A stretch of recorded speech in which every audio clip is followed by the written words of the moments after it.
3000 খিলঞ্জীয়া যুৱক আজি ৰাজপথত আৰু আমাৰ দাবীখিনিনো কি আছিল আমি আমাৰ জীৱিকাৰ সুৰক্ষা বিচাৰিছিলোঁ চৰকাৰৰ ফালৰ পৰা 17 বছৰীয়া যৌৱনৰ মূল্য এইখিনিয়ে বিচাৰিছিল যে আমাৰ জীৱিকাটো নতুন নিবিদাত সুৰক্ষিত হওক আৰু কোম্পানীয়ে যোনটো তেওঁলোকে প্ৰতিশ্ৰুতি দিছিল আপোনাৰ ইনক্ৰিমেণ্ট দিম বুলি সেইটো দিব লাগে আৰু কাম কৰোঁ আমি সেই কামৰ মৰ্যাদা হিচাপে আমাৰ মজুৰিটো এটা সন্মানজনক মজুৰি দিব লাগে তাকে যেতিয়া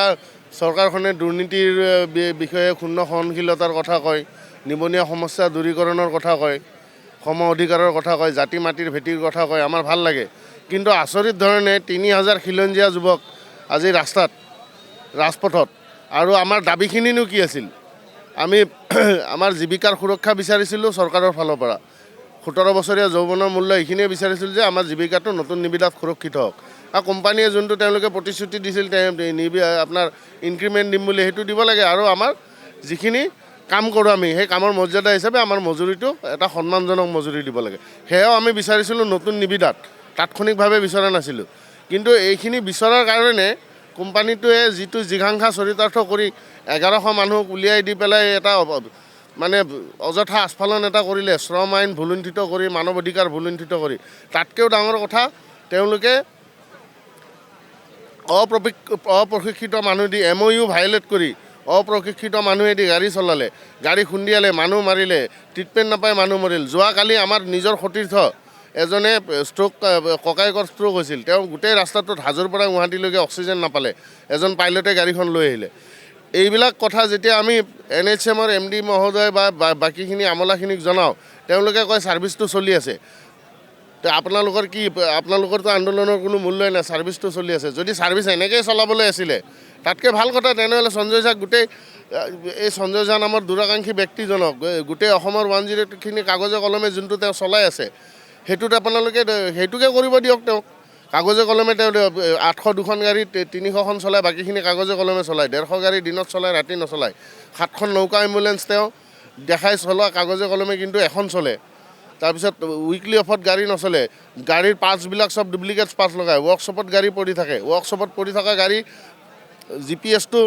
বাইকত বা কিবাত লগাই গাড়ীখন চলি থকা দেখায় যদি এইবিলাক কৰিয়ে ছাৰ্ভিচটো চলাব লগা আছে আৰু এইখিনি উদঙাই দিয়া যদি খিলঞ্জীয়া মানুহখিনিৰ ভুল হৈছে জাতি মাটিৰ ভেটি চৰকাৰে এই মানুহখিনিকে গুলিয়াই মাৰক আৰু উপায়টো নাই তেওঁক সুৰক্ষা দিয়ক দুৰ্নীতিগ্ৰস্ত বিষয়াজনক সুৰক্ষা দিয়ক যিটো আমলা NHMৰ আমলাখিনি দি আহিছে তাকে যেতিয়া COVID-19ৰ সময় আছিলে আমিতো চৰকাৰী নিৰ্দেশনা মতে কাম কৰিছোঁ কিন্তু চৰকাৰী পইচাটো আমি বিচৰা নাই আমিতো তেতিয়া কোৱা নাছিলোঁ যে চৰকাৰী হাৰত আমাক দৰমহা লাগিব আমি নহ'লে কাম নকৰোঁ সকলোতকৈ বেছি কষ্ট আমি কৰিছোঁ মুখ্যমন্ত্ৰী মহোদয়ে বাৰে বাৰে স্বীকাৰ কৰিছিলে যেতিয়া ক'ভিডৰ এই গোটেইখিনি যেতিয়া সুনিয়ন্ত্ৰিতভাৱে হৈ গ'ল তেতিয়াতো চৰকাৰে ক্ৰেডিটটো পাবই তেওঁলোকে ল'বও লাগে কিন্তু এই যে ক'ভিড যোদ্ধাখিনিয়ে আজি যে ৰাস্তাত পৰি আছে তেওঁলোকৰ সেই 17 বছৰীয়া সেৱাটোৰ কোনো মূল্য নাই নেকি এনেকৈ অপমান কৰাটো উচিত হৈছে জানো 17 বছৰীয়া যৌৱনৰ মূল্যক 17 বছৰীয়া সেৱাৰ মূল্যক 17 বছৰীয়া অভিজ্ঞতাক নাই আমি যিটো গণতান্ত্ৰিকভাৱে অৱস্থান কৰিছোঁ আমি আজি 35 দিনীয়া 37 দিনীয়া গণতান্ত্ৰিক আন্দোলনত যদি আমি মূল্য নাপাওঁ তেতিয়া আমি নিশ্চয়কৈ আন কিবা কথা ভাবিব লাগিব আৰু অসমৰ সকলো ৰাইজক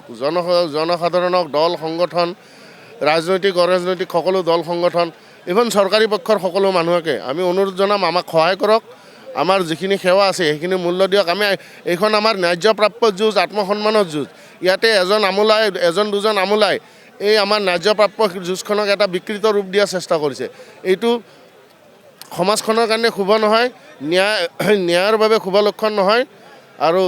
ৰাইজৰ বাবে শুভ লক্ষণ নহয়